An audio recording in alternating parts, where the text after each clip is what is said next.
အားလုံးပဲမင်္ဂလာပါကျွန်တော်ကတော့အစီအစဉ်တစ်ချက်သူမိုးပြန်ရုပ်တည်ပဲဖြစ်ပါတယ်အခုဖတ်ပြပေးမဲ့ဇလန်းလေးရဲ့နာမည်ကတော့ရွှေမုံရွှေဆက်ရဲ့တေရိတ်အပိုင်း3ပဲဖြစ်ပါတယ်ခင်ဗျာကိုကျော်ခိုင်ဇာတာနဲ့ပပူထိုးခြင်းကိုကျော်ခိုင်သည်အသက်25နှစ်အရွယ်ရန်ကုန်မြို့တွင်ကြီးပြင်းတော်လဲစိတ်သည်ရှေးဟောင်းပညာရပ်ဖတ်သို့ရိပ်ညွတ်သည်သူ၏မွေးစာတာသည်တနင်္လာကျိုးအခြေခံပြီးပညာရေးနှင့်စည်ရေးကိုကုစားပြုသောနက္ခတ်များပါဝင်သည်ထို့ကြောင့်သူသည်စကားနေပြီးစာအုပ်များနှင့်ပပူထိုးခြင်းကိုနှစ်သက်သည်အထူးသဖြင့်ဘေဒင်ပညာရေးကိုလွန်စွာစိတ်ဝင်စားသောလဲယနေ့ခေတ်ဘေဒင်ဆရာများ၏အစံမရှိသောဟောပြောမှုနှင့်လိမ်လည်မှုများကိုမနှစ်သက်ဘဲစစ်မှန်သောအခြေခံခိုင်မာသောပညာရှင်ကိုရှာဖွေနေသူဖြစ်သည်သူသည်ပကံခေတ်ဘေဒင်ကျမ်းဟောင်းများရာဇဝင်ကျမ်းများနှင့်နက္ခတ်ပညာများဆိုင်ရာပေစာများကိုလေ့လာနေသည်မှာကြားခဲ့ပြီဖြစ်သည်သူ၏အဓိကအသက်မွေးညောင်းမှာကြောက်စစ်ပပုရုံများထွင်းထုခြင်းဖြစ်ပြီးသူ၏လက်ရာများတွင်ရှေ့မြမအနုပညာငွေ့သမျှပါဝင်သည်သူသည်စနေမင်းပိုင်နာမည်ကြီးနေသောဉာဏ်ကြီးရှင်တဦးရှိကြောင်းကြားသိရပြီးထိုဆရာထံမှစစ်မှန်သောပေဒီပညာများကိုတပြည့်ခံယူရထားသည်ကိုပြိုးဟန်သည်အသက်24နှစ်အရွယ်စကားပြောတွက်လက်ပြီးလူမှုဆက်ဆံရေးပြည့်ပြည့်သူဖြစ်သည်သူ၏ဇာတာသည်ကြာသာရေးချို၏အရှိန်အဝါကိုရရှိထားပြီးခရီးသွားခြင်းနှင့်စာပေသူတေသနာကိုအားပေးသောနက္ခတ်များပါဝင်သည်သူသည်ရှေးဟောင်းပစ္စည်းများ၏နောက်ွယ်မှတမိုင်းကြောင်းဒဏ္ဍာရီများနှင့်လျှို့ဝှက်စမ်းကြယ်မှုကိုဖော်ထုတ်လိုသူဖြစ်သည်ကိုပြိုးဟန်သည်လက်ရှိတွင်တမိုင်းချာနယ်တစ်ခုတွင်သူတေသီအဖြစ်အလုပ်လုပ်ကိုင်နေပြီးလွန်ခဲ့သော4 လခန့်ကပကံပြလိုက်မှပျောက်ဆုံးသွားသောရွှေပကြီးကားချက်ဟောင်းအကြောင်းစုံစမ်းထောက်လှမ်းနေသူဖြစ်သည်ထိုပကြီးကားသည်လက်ရှိတွင်ရန်ကုန်သို့ရောက်ရှိနေပြီဟုသတင်းရရှိသဖြင့်ရန်ကုန်တွင်ထောက်လှမ်းနေစဉ်ထိုကိစ္စတွင်ဘေဒင်ပညာရှင်မင်းပိုင်ပါဝင်နေကြောင်းကိုတိုးတိုးတိတ်တိတ်ကြားခဲ့ရသည်သူသည်ဘေဒင်ပညာကိုအယုံကြည်မရှိတော့လဲမင်းပိုင်၏အတိတ်နမိတ်ဖတ်နိုင်စွမ်းကိုလက်တွေ့စမ်းသပ်လိုသောစိတ်ဖြင့်မင်းပိုင်၏နေရက်ကိုစုံစမ်းခဲ့သည်ကံတော်ကြီးမှထူဆန်းသောစုံစည်းမှုကိုကျော်ခိုင်နှင့်ကိုပြိုးဟန်တို့သည်စနေမင်းပိုင်၏နေရက်ကိုရှာဖွေရန်ကံတော်ကြီးပတ်လန်းတနေရာတွင်စုံမိကြသည်ထိုလန်းသည်မင်းပိုင်ထိုးနေထိုင်ရာရက်ကွက်သို့ဝင်ရောက်ရန်တကူတီသောတရားဟောင်းပေါ်သို့ဦးတည်နေသည်ထိုချိန်တွင်မွန်တဲ12 နာရီခွဲမင်းပိုင်၏၎င်းတို့၏ဇာတာခွင်ဥပါဒံပေးစတင်ဝေရောက်မည့်အချိန်ပင်ဖြစ်သည်ကိုကျော်ခိုင်သည်ရှေ့ကျန်းစာအုပ်တော်ကိုဖတ်ရင်းတရားကိုဖြတ်နေစဉ်ကိုပြိုးဟန်ကဖုံးဖြင့်သူ၏ရှာဖွေတွေ့ရှိချက်များကိုမှတ်တမ်းတင်ကာနောက်ကလိုက်လာသည်ရုတ်တရက်တရားဟောင်း၏တရားပြားများရွေလျားတံနှင့်အတူနှဆိုင်သောမြည်ကြီးတံတစ်ခုထွက်ပေါ်လာသည်ဟေးဒီတရားကျိုးတော့မယ်ထင်တယ်ဟုကိုပြိုးဟန်ကတတိပေးလိုက်သည်တရား၏အလဲဘိုးမှတရားရုံးကြီးတစ်ခုသည်ရေထဲသို့ပြုတ်ကျသွားပြီးတရားတစ်ခုလုံးပြင်းထန်စွာတုန်ခါသွားသည်လူအများပြားအော်ဟစ်လမ်းဘေးသို့ပြေးလွှားကြသည်စကားဆက်မိရမှလက်တွဲမိခြင်းကိုကျော်ခိုင်နှင့်ကိုပြိုးဟန်တို့သည်အသေးအံပြေးလွှားလာကြပြီးကံတော်ကြီးဖောင်နီးခြင်းချွေးတန်ရွှဲရွှဲဖြင့်ရပ်နားလိုက်သည်၎င်းတို့နှစ်ဦးဘေးလွတ်ရာသို့ရောက်ရှိသွားတော့လဲအနှဲငယ်တရံရရှိခဲ့သည်ကျေးဇူးတင်ပါတယ်ခမရသာတတိမပြီးရင်ကျွန်တော်ကြိုးကြတဲ့ထဲပါသွားလောက်ပြီးကိုကျော်ခိုင်ကစစ်စင်းအောင်အင်ကြီးလက်ဖြင့်မျက်နှာကိုတုံရင်းပြောလိုက်သည်ကံကောင်းလို့ပါဗျာဒါပေမဲ့ဒီတရားကဒီလိုရုတ်တရက်ကျိုးသွားတာထူးဆန်းတယ်မနေ့ကမှစီပင်ကစစ်သွားတာဗျ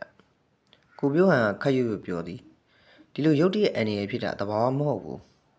ကျွန်တော်ရဲ့ဘေးရင်ပညာအရဒီနေရာရုတ်တရက်ဘိုးဝင်နေတဲ့နေရာမဟုတ်ပေမဲ့ဒီဇာတာခွင်မှာတစုံတယောက်ရဲ့ညံကြီးရှင်ကြိုစွမ်းအားကိုအာယုံခံမိတယ်အဲ့ဒီကြိုစွမ်းအားဟာဒီဘေးကိုကျွန်တော်တို့စီလှမ်းပို့လိုက်တယ်လို့ဖြစ်နေတယ်ကိုကျော်ခိုင်းစကားကြောင့်ကိုပြိုးဟန်အလွန်စိတ်ဝင်စားသွားသည်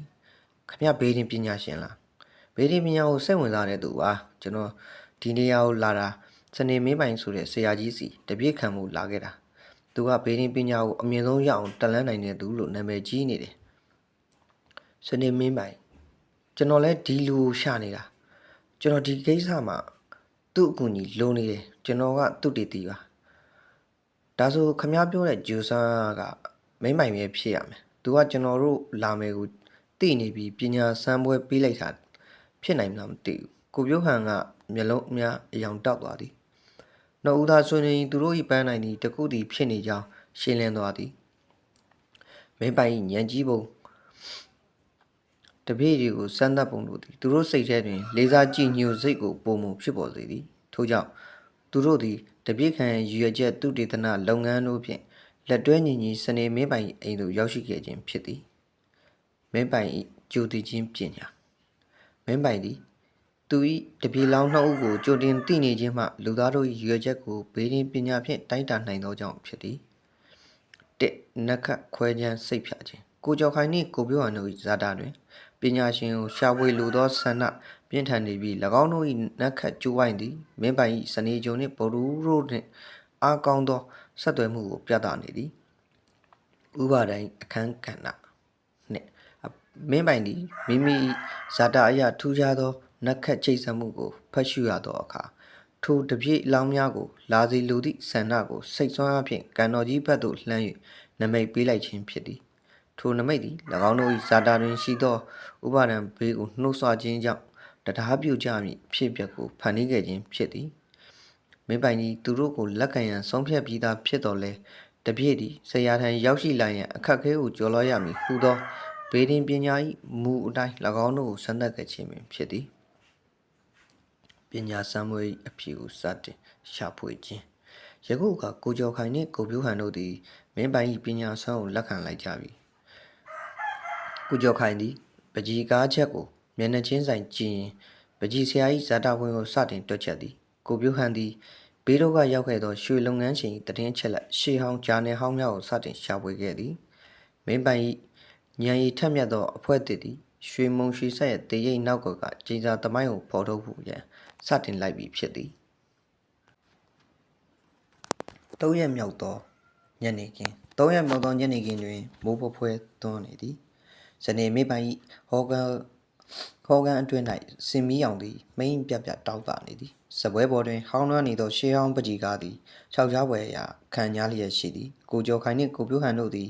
မင်းပိုင်၏ရှေ့တွင်လေးစားစွာထိုင်နေကြသည်သူတို့နှုတ်လုံး၏မျက်နှာတွင်ပင်မနှွမ်းနေမှုရှိတော်လဲတစုံတရာကိုရှာဖွေတွေ့ရှိထားသည့်အောင်မြင်မှုအရေးအောင်များကိုရှက်တမ်းနေသည်ကဲမင်းတို့ရှာဖွေလာတဲ့အဖြေကိုငါ့ကိုပြောပြကြတော့မင်းပိုင်ကသူ၏စေးတံကိုအသာယာမီးညှင်ဆိုလိုက်သည်တမိုင်းကသွေးစွန်းသောရွှေလုပ်ငန်းရှင်ကိုဖြိုးဟန်၏ရှာဖွေတွေ့ရှိချက်ကိုဖြိုးဟန်ကသူ၏မှတ်စုစာအုပ်ကိုဖွင့်လိုက်ပြီးစတင်ဆရာကျွန်တော်ရှေးဟောင်းတမိုင်းမှတ်တမ်းတွေနဲ့မန္တလေးကပိဋကတ်တိုက်အချို့ကိုလှမ်းပြီးစုံစမ်းခဲ့ပါတယ်လွန်ခဲ့တဲ့နှစ်ပေါင်း150ခန့်ကုန်းမောင်ခန့်အနှောင်းပိုင်းမှာဥပိုလ်ရွှေဆိုတဲ့နာမည်ကြီးရွှေလုပ်ငန်းရှင်တဦးရှိခဲ့ဘူးပါတယ်သူဟာဒီပကြီးကားကိုအလွန်ပင်တန်ဖိုးထားမျက်နှိုးခဲ့သူပါကိုပြိုးဟန်သည်အသက်ကိုခပ်ပြင်းပြင်းရှူပြီးဆက်ပြောပါတယ်ထူးဆန်းတာကဥပိုလ်ရွှေကဒီပကြီးကားကိုပိုင်ဆိုင်ပြီးတိတ်မကြခင်မှာပဲသူပိုင်တဲ့ရွှေတိုက်ကြီးရုတ်တရက်မီးလောင်ခဲ့ပါတယ်အဲ့ဒီမီးထဲမှာဥပိုလ်ရွှေနဲ့သူ့ရဲ့မိသားစုဝင်အားလုံးတိတ်ဆုံးခဲ့ရပေမဲ့ဒီပကြီးကားတစ်ချက်ကတော့ဘာမှမဖြစ်ပဲမီးထဲမှာထူးဆန်းတော့ကြံရစ်ခဲ့ပါတယ်တမိုင်းမှတ်တမ်းတွေအရာဥပိုလ်ရွှေဟာသူ့ရဲ့ရွှေတွေကိုအရေးကြိုတဲ့နေရာမှာနိဗ္ဗာန်ရွှေလို့ခေါ်တဲ့ဖျားเจ้าငံကခွာယူလာတဲ့ရွှေတွေကိုအသုံးပြုတယ်လို့သိရပါတယ်အဲ့ဒီလောက်ရကြောင့်ကျေစာတင့်ခဲ့တာလို့အဆိုပြုနိုင်ပါတယ်ပကြီးစရာကြီးနိဗ္ဗာန်နှင့်ငရဲကိုကျော်ခိုင်စတာခွန်ကိုကျော်ခိုင်က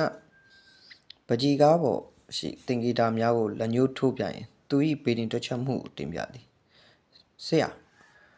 ရာခိုင်းတဲ့အတိုင်းကျွန်တော်ဒီပကြီးကားရဲ့ဆရာရဲ့လက်ရကိုစာတာကိုကြည့်ခဲ့ပါတယ်ဒီပကြီးကိုရေးဆွဲခဲ့သူဟာငဖိုးလို့ခေါ်တဲ့ပကံအနဝင်ပကြီးဆရာတအူးပါသူဟာစနေသားဖြစ်ပြီးသူမွေးဖွားချိန်မှာမရဏနခတ်ကအရန်အားကောင်းနေပါတယ်ကိုကျော်ခိုင်ကသူရေးလာသောဇာတာခွင်ကိုဇပွဲပေါ်တင်ပြလိုက်သည်ဒီပကြီးဆရာပကြီးရေးတဲ့အခါရိုးရိုးစင်းနဲ့မရေးပဲရွှေမုံတွေထဲမှာသူ့ရဲ့သွေးကိုအနှဲငယ်ရောဆက်ပြီးရေးဆွဲခဲ့တယ်လို့ဇာတာအရလက္ခဏာပြနေပါတယ်သူဟာဒီပကြီးကားကိုရေးဆွဲနေတုန်းမှာပဲအသက်ဆုံးရှုံးခဲ့ရပါတယ်သူရဲ့စိတ်ဆန္ဒဟာပကြီးကားထဲမှာအမြဲတမ်းတည်ရှိနေခြင်းနဲ့ဥပါဒံအဖြစ်ကန့်ညှိနေပါတယ်ဒီတော့ဒီပကြီးကားဟာရိုးရိုးအမှုပညာပစ္စည်းမဟုတ်ပဲဝိညာဉ်ကတ်နေတဲ့ယတနာဖြစ်နေပါပြီဆရာမင်းပိုင်သည်တ ပြင်းနှုတ်ဝိတင်များချက်များကိုနားထောင်ပြီးခေါင်းကိုဖြင်းညင်းစွာညှိလိုက်သည်သူသည်အနည်းရှိကိုမျက်စိုးကိုကြည့်လိုက်သည်ကိုမျက်စိုးရွှေမုံရွှေဆက်အခုဘယ်မှာလဲသူ့အိမ်မှာပဲရှိပါတယ်ဆရာဒါပေမဲ့သူ့စီကဖုံးလာပါတယ်သူဆင်မြန်းထားတဲ့ရွှေတွေကအလိုလျောက်ပူလောင်လာသလိုခံစားရတယ်လို့ပြောပါရတယ်မင်းပိုင်ကစပွဲကိုအသားအရာပို့လိုက်သည်ဒါရွှေခေါ်တဲ့အငွေ့သက်ပဲဒီပကြီးကားထဲမှာကျိန်စားသူ့ရဲ့မူလပိုင်ရှင်ဥပုရွှေရဲ့ဝိညာဉ်နဲ့ပကြီးဆရာရဲ့ဥပါဒံတို့ပေါင်းဆက်နေတာသူတို့ကသူတို့ရဲ့ရွှေတွေကိုပြန်လိုချင်နေကြတယ်ရွှေမုံရွှေဆက်ဆိုတဲ့နာမည်ကလည်းဆွဲဆောင်မှုတစ်ခုဖြစ်နေသလိုသူ့ရဲ့ဇာတာကွင်ကလည်းဒီပကြီးကားနဲ့ဓာတ်တူနက္ခတ်တူဖြစ်နေတယ်မဲပိုင်သည်ထိုနေရာမှထရက်ပြီးသူ၏နီးမြန်းသောပဝါကိုပြန်စည်းသည်ပကြီးကားထဲမှာပါတဲ့ရွှေတွေဟာသွေးနဲ့ရောဆက်ထားတာဖြစ်လို့သူကတက်ရှိလူသားရဲ့သွေးကိုပြန်တောင်းနေတာဒီညဟာလောက်ွယ်ညကျိန်စာအားကောင်းဆုံးအချိန်ပဲငါတို့ကိုချက်ချင်းရွှေမုံစီကိုတွားရမယ်မဟုတ်ရင်သူဟာဒီညမှာရွှေဝစ်စုံဝစ်ထားတဲ့အလောင်းတစ်ခုသာဖြစ်သွားလိမ့်မယ်ကိုကျော်ခိုင်နှင့်ကိုပြိုးဟန်တို့သည်ဆရာဖြစ်သူ၏စကားကြောင့်ကြောချမ်းသွားကြသည်သူတို့သည်မင်းပိုင်၏နောက်မှလိုက်ပါရင်းဘေးရင်ပညာနှင့်ကျိန်စာတို့၏ကြောက်မက်ဖွယ်ရာတိုက်ပွဲတစ်ခုကိုဝင်ရောက်ရင်ပြင်ဆင်လိုက်ကြပါတော့သည်ဒါလေးကတော့အပိုင်း3ပဲဖြစ်ပါတယ်အပိုင်းလေးကိုစောင့်မျှော်ကြပါဦးခင်ဗျာ